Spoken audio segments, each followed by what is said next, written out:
کن برای چی آدم یکم گذاشت خداوند؟ برای اینکه تمام آفریدشه در درون آدم خداوند جا کرد، قدرتش در درون آدم تجسم کرد. اگر آدم جدا کنی مثلا شوشاش مانند درخت، رودهاش مانند کیرمن مار مثلا. تصور کنید که هر چی آدم جدا کردن بگیری یک حیوان، یک چیزی که آفریده خداوند در اون آدم است. مغز سر انسان رو نگاه میکنی کلانش میکنی، نه کیهانه. کیهان چه خیلی هست که راه کهکشان و این ستاره ها همین میبینی حیران میشی. برای چی خیلی؟ برای که خداوند برای این آدم دوست داشت. چه احسن گفت وقتی که آدم آفرید. این خیلیش آفریده است. تکن شما بود خر باشید. یکم چیزی که ساخت این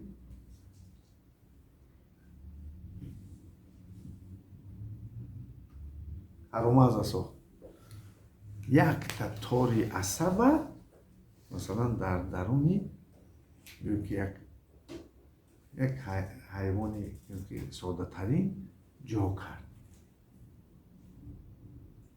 که حس کنن. مثلا میگیریم اگر ما همین مارا درسیروفکاش، یعنی که تعلیم دادنش قین است. فقط مارهای هم کلونه که تاب خورند اگر گردی همون قربانیشون رو بجفن، یعنی زهر ندارن، همونا رو میتونن که چیکار کنن؟ یعنی که یکون مشق بکنن. اما ماری زهر داره مشق میتین. برای که مار فکر کردن نمیتونن، مار همین گزیده نمیتونن، میفهمد مغزش بسیار چی است؟ بسیار عادی است. همین کاره اینکه خداوند یکم کرد که آفریدوشه، آفریدوی که شیرخورا را یک تا اول چی داد؟ عادی باشه، یک تا ستون مهارت داد و کمتر مغزی تحلیل کننده داد.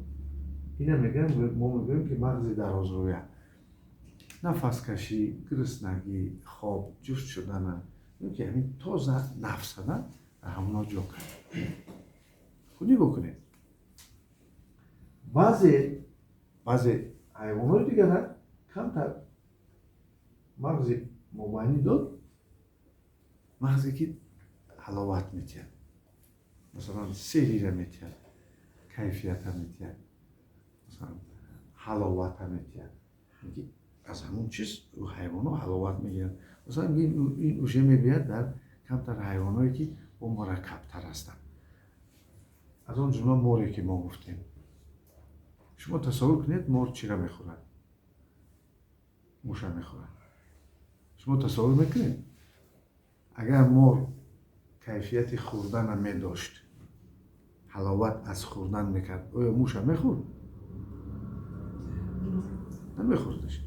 برای وای فقط حس گرسنگی های یگون چیز خورد که همون گرسنگی را چکار کنه؟ مثلا ما مزه را با چی میفهمیم؟ با زبان. و مور زبان را برای چی استفاده میبرد؟ برای هوا را فهمیدن. هوا در اطراف را چی است؟ تصور کنید که با بالاتر از این خواب بردن و از خواب سیر شدن و قوت گرفتن و بعضی حیوانات تا موشو تو بگیم که بعضی ساده ترین ها همین چیز دیده میشه. با چیکار کرد خداوند؟ با مغز کلانتر داد که ما بگیم که این مغز راست، مغز احساس. مثلا شما میمون دیدگیه ده میخنده، سگ دیدگیت قهرش میکنه، درست؟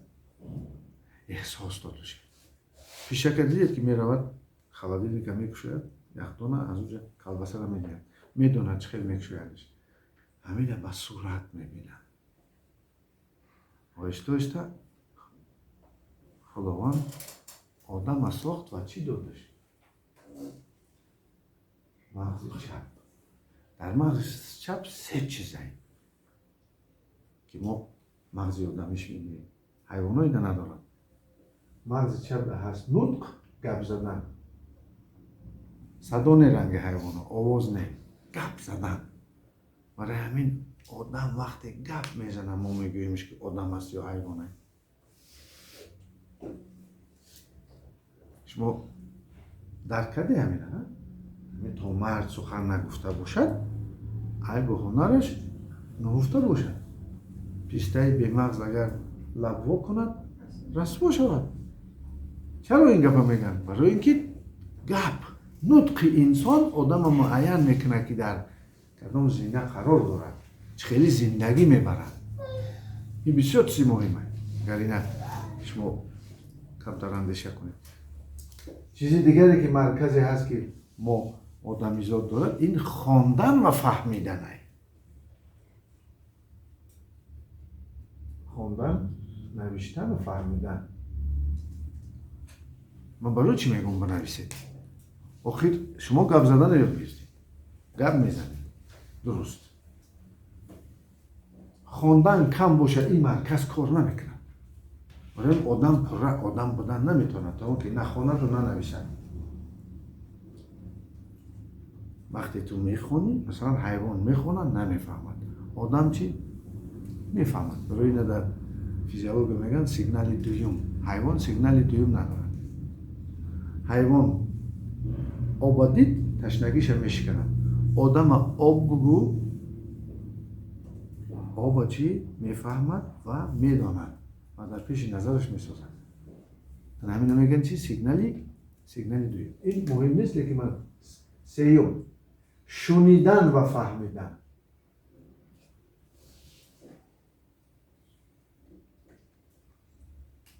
عجیبه؟ آدم میشنود و میفهمد. شما دیگه آدمی که میفهمونیش نمیفهمد. دیگه نه؟ قطعش گپ میزنی؟ نمیفهمد. این امینه ندارد. این مرکز برای که ما مثلا فعال کنیم ما باید تربیه کنیم اون آدم. همون مرکز تربیه کنیم. برای آدم شدن همین سه مرکز با کار اندازیم. شما بینید از زندگی خونده استید یکم ورق. شما یکم بار نوشته استید. نوشتن خوبیش چیست؟ دو خاطره پیدا میشه. یکی خاطره ای که میشنوی، یکی خاطره ای که دست داد. خیلی سیم خاطره یک روز دفتر تا میکشوی باز از سر نام دانشجو چی میشن؟ دانشجو پیدا با سر دوباره میشه. انا اکنون تصور کنید. ما 4 مغز داریم. 4 مغز میگن.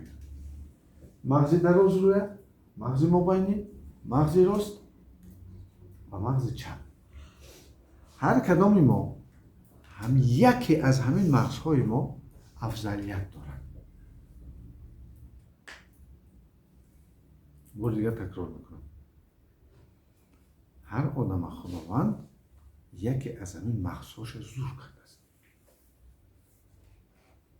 مثلا آدمایی که هستن که جسمانند، تنه دارند. آدمایی که جسمان هستند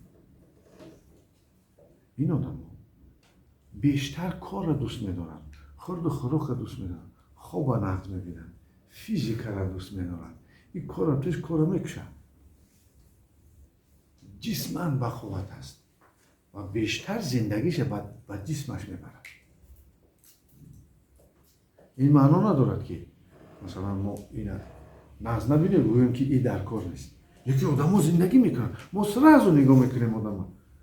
و هم میتونیم که خداوند خیلی طبیعتی معینگیش داده است. بعد وابسته همین خطیش کار میکنیم. وابسته همین کسلی هاش هستن. یکی آدم میتونه که با خواندن خدا جسمیش کرده است. یکی با خواندن عقلش زور کرده است. با خدا هم تنش داده است و هم با عقلش زیاد گردانده است. این میدونی خیلی آدم اگر گوشتگیر باشد هم جسمن بخواست هم عقلن همه را میزنن. تصور کنید. این خیلی آدم ها هستن. این خیلی آدم ها شما سراغ ما هم وقتی که میخوریم خوراک و خواب میریم و مثلا کار میکنیم این معینمون کار میکنه. آدمانی هستن که با معینه راست زندگی میکنن. اینا میگن احساس. آدمان چی؟ آدمان احساسی. خیلی آدم احساسی چیه خطیش کی میشینی از صحبت اول سر میکنن یا زیقه یا خفه یا که چخچخ یا خرسنده یا که همین نغز میبیند کنسرت نغز میبیند صحبت و چخچخ و دنیا را دیدن و تماشا کردن همین نغز میبینه احساس است. این آدم طبیعتش احساسیه گپ هم زنن بسیار اکتوری خوب میشن اکتریسای خوب میشن آفیزی نقد میشن در زندگی نقش‌های شروع می‌کنن که بعضی اولاد کسلایشو پیدا میشه که دکترها در میمونن در طبابتشان فقط متخصص باشی میفهمی که از احساسش است. مثلا بیماری استریا چیه؟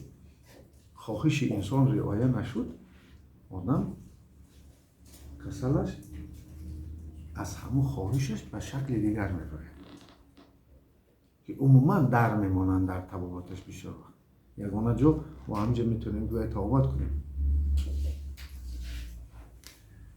آدمان احساسی معنا نداره که گنده نه این آدمای احساسی به مغزش راست زندگی میکنن بسیار خوب هستن اینا قطیشون میشینی میفورد قطیشون چخچخ کنی زندگی کنند خوش ذوقند خوش دیلند گپ زنند یا که اگر خدا نکند و احساس منفی داشته باشند قهر و غضب و ترس و هراس و بدبینی و نفرت و واسطه از تربیت یا حکومت بدبخت میشه خطی خیلی آدم چون دوی میبینیش نسلینش نیست سوز نیست جنجال ترسوه تیز خفه شوه هم بدرش که یک کلکه پایخ تصور کنید چه قین میشود آدم را مشکل میشه بعد خانه ای که آدم های احساسی میدروی فقط جنگه یا که میدروی محبت همه خیلی بالای یردیگر در و محبت مناسبت میکنن حلاوت میبرید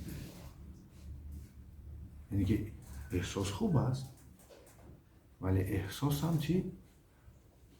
باید نظارت باشد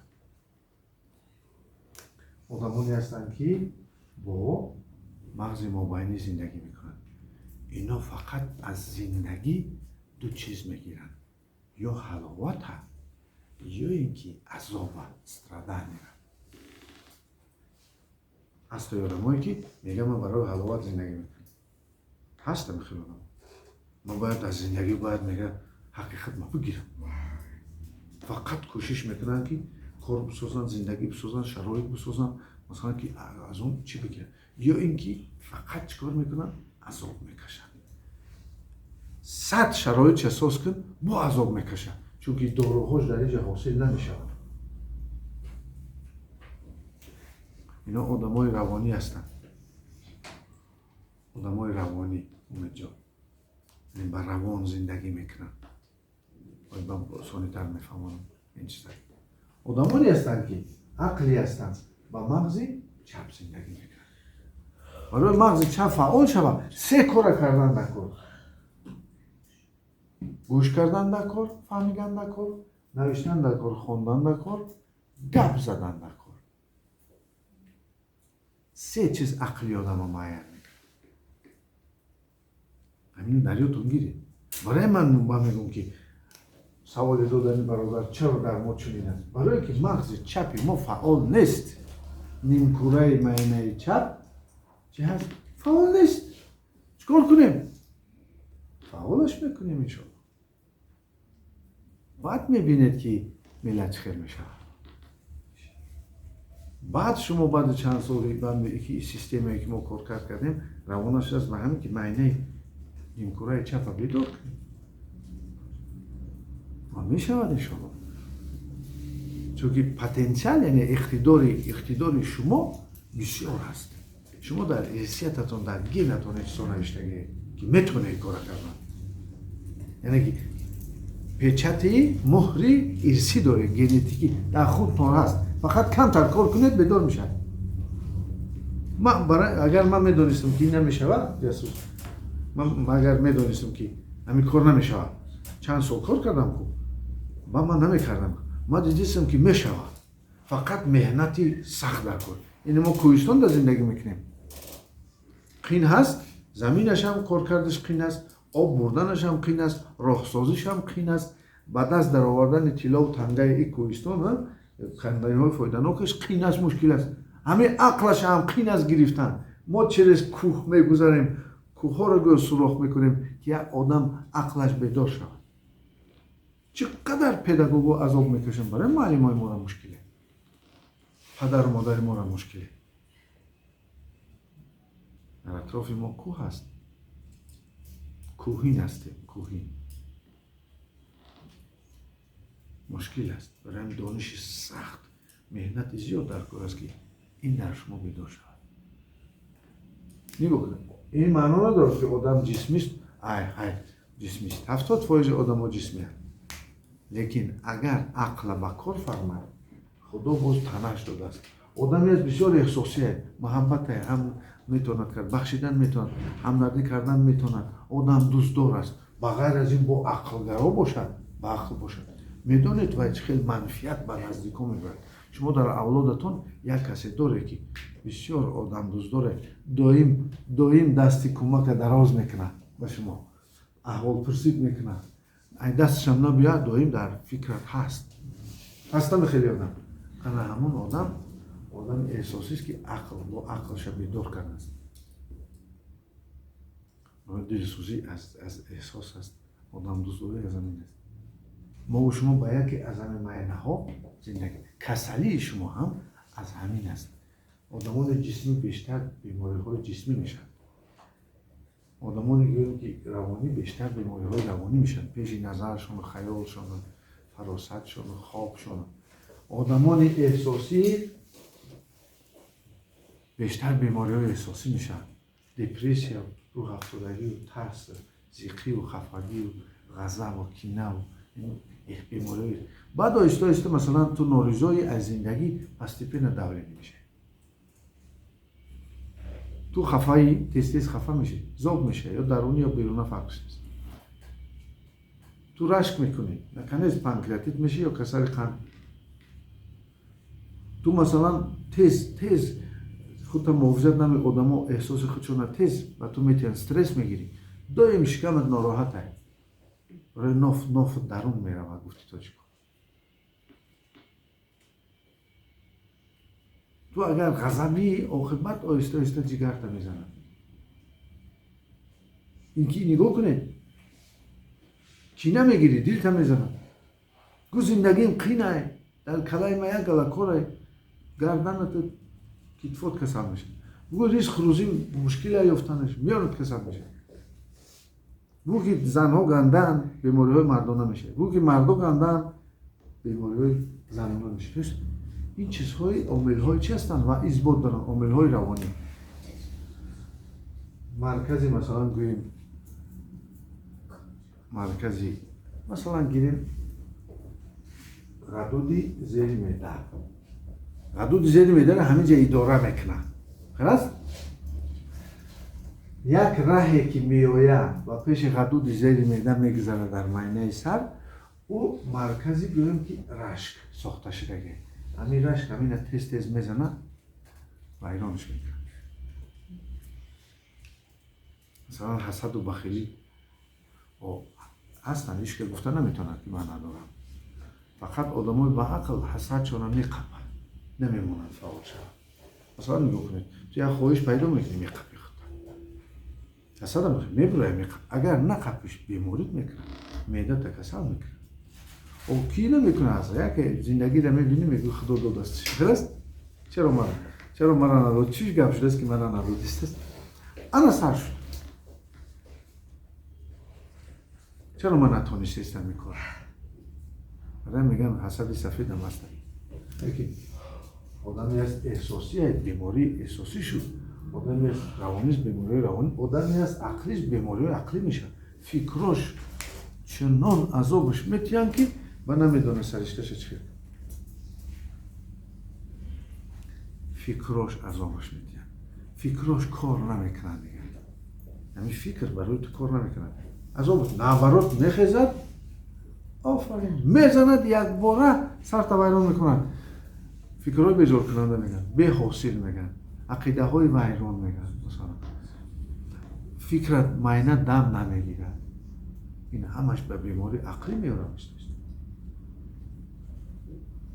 آدمی که فکرش من کردن نمیتونه، یا که من کردن لازم نیست، یا که من اداره کردن نمیتونه، ما چیکارش میکنیم؟ سیستمش میتیم که چه خیلی فکر در درون سیستم نگاه بدار که فکرت کارش درست شود. مثلا شما دهقان دیدگی چی سیستم میکنن؟ سیستم جوبار میکنن. خیلی است؟ جوبار آب چی میشه؟ آب دادن چی؟ رستنی آسان میشه.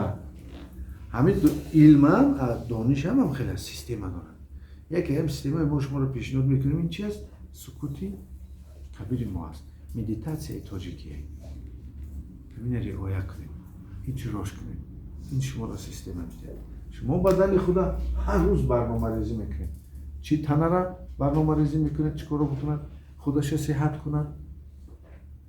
شما بدن را تربیت کنید، تقویتش کنید. چی احساس که ما احساس خدا مثلا با دست میگیریم. ما قهرم اومد میخپم. ترسم اومد چی؟ میخپم. خفگی اومد که امید پیدا میشد اینجا محکم میکند گیرد میبید من میخپم نمیمونم که بالای مرا گیرد. برای این اراده قوی در کره مشقای روانی خطی به دست میده. یا که فکر باره سرت فکر کرد اداره کردن نکن. این سبب اون میشد که روز تا روز شما با مشقای روانی عقلتون برنامه ریزی میکنید، دفتراتون نوشتن یاد میگیرید، بالای خود کار کردن میگیرید، کدام فکر رو برای شما در کاریان و یاد میگیرید. آهسته آهسته شما رو چی میشن؟ آهسته آهسته معنی شما چیزی در کاری که برای شما در کار است همون میکند. روزی در روز معنی کارهای رو میکند، فکر میکند مهمند. وقتی شما میترسان معنی یا که احساس وقتی که مشقای روانی رو یاد میگیرید سحر میخیزید از خواب راحت دیده. از یک خوراکی که میخورید حلاوت میبرید. از یک سری دسترخوانی که میشینید تو خطی نزدیکات حضوری جان میگیری. از اون که تو آدم ها رو میبینی خرسند میشی. از اون که تو کار دیگر پیش رفتن میگیرد زندگیت رنگ دیگر میگیرد. چیزهای میشوند با تو که تو باید رو در تگ دلت خواسته آرزوهات در رسیدن میگیری. نوابسته از اون که تو یک آدمی پرستای عادی هستی که ای دستی چی میگه مکانیزم کیهان جمعیت تو را کمک میکنه. این از قدرتی معنی است. اگه فهمیدید که آدم ها چه خیلی بلند خداوند چه خیلی ساخته است آدم ها. ملت ما در زینه دویم انکشاف است.